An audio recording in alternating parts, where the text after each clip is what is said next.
I want to begin by saying that people have the right to believe whatever they want. However, it must always be remembered that there's a big difference between believing something and knowing something.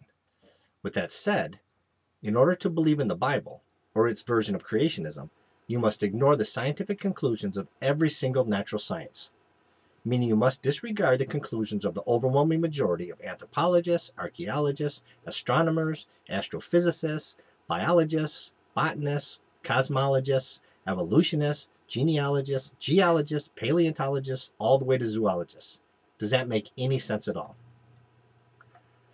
This is why creationists search out professionals from the different sciences who disagree with the prevailing point of view. And of course, these scientists always just happen to be of a religious persuasion. If they can find a cosmologist who's willing to say the Earth is only a few thousand years old, they make him the standard, even if his opinion is only in the 5th percentile for his particular profession. If they can find a paleontologist who says dinosaurs and mankind coexisted, they make him the standard, even if his opinion is only in the 5th percentile for his particular profession, etc. They're so sure that they know the truth that they're willing to take the extreme minority viewpoint from every single science.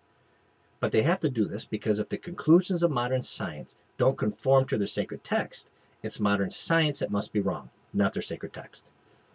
And of course, it's really not that hard to find these so-called experts, because they're almost immediately made heroes because 90% of the population want it confirmed what they believe is the truth.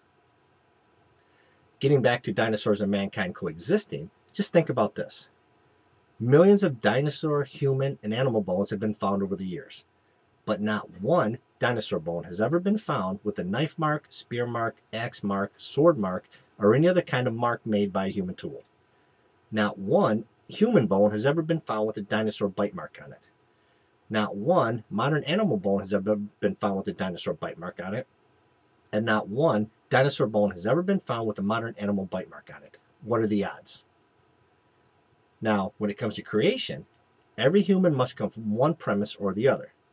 Either the primacy of life, meaning life, God, existed before matter, or the primacy of matter, meaning matter existed before life.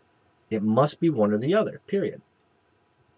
But by definition, life cannot exist without matter.